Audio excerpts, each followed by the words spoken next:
Hi, my name's L.A. Kelly. I'm a coach here at Dorado Hills Jiu Jitsu.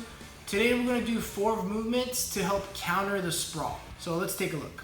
The first movement is a knee switch.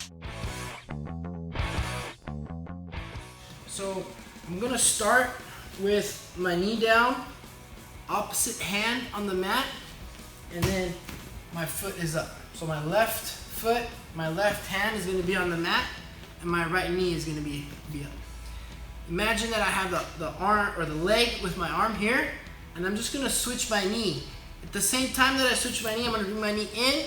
I'm also gonna throw my hip out here. As I do that, I wanna be able to be light with my hand. So I'm gonna shift my weight all the way out off of this hand. Let's take a look again. Same side, foot and hand is on the mat. My opposite knee's down. As I bring my knee to my other knee, I'm going to lift my other leg up, and then I'm going to slide my knee towards my foot. Something to be mindful of when finishing this movement is as my knee comes up, my other knee moves over, and I slide my knee closer to my foot. I want to be light with my hand. So my weight is going to be on this knee, and I should be able to just hover my other hand off the mat. The second exercise we're going to practice is the peek out. And I'm just going to peek out to the side. This time your partner's draped right over the front of you.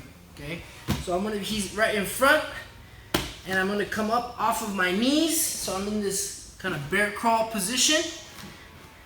And I'm going to bring my knee to my opposite hand. At the same time I do that, I'm getting really tight in here, kind of shrugging my partner off. Let's take a look at that again. All my weight is on this hand. My heel and my butt are really close to each other. I'm really tight in here, and I've kind of rotated my shoulders over. One more time. That's half of the peek out. The rest is just following through, coming around the hip, coming around the leg.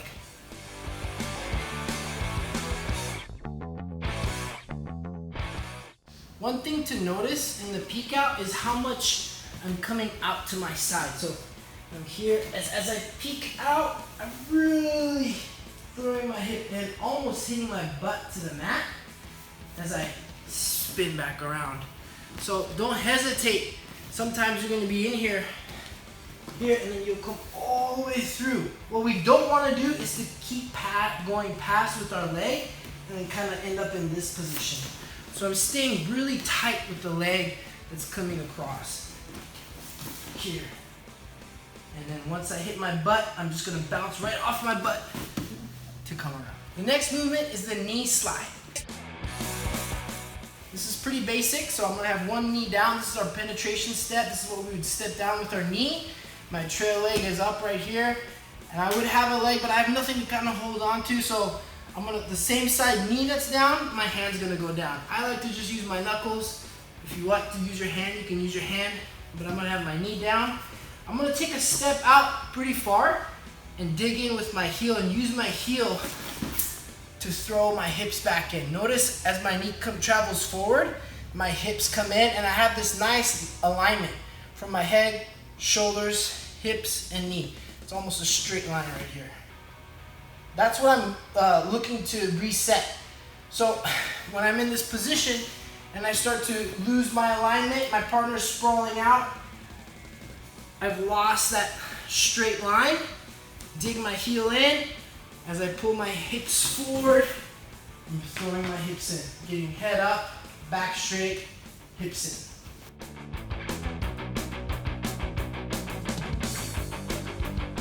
The next movement is the handspin.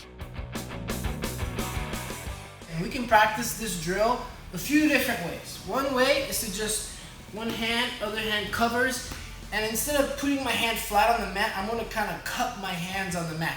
And that's going to help me rotate as my hand. So if I go flat onto the mat, it can be kind of sticky and difficult for me to rotate. So I'm just going to put my hands on top of each other, kind of making a cup. And as I'm moving, my hands are rotating over. Another way we can do this drill is to think about our elbow. So I'm gonna start on my hands, and then as I rotate a couple steps, I'm gonna drop down to my elbow. Something to think about in this position is I'm constantly adjusting my hands. So if I never move my hands and I circle, I'm gonna get stuck and I can't keep moving. So as I go a couple steps, I lift my hands up and I rotate them over just a little bit. Let's see if we can go slow and see that.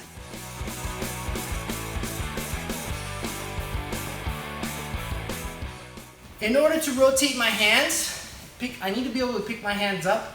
If all my weight is forward, dumping into my hands, I'm not gonna be able to do that. So I need to be able to transfer my weight back and forth between my hands and my feet.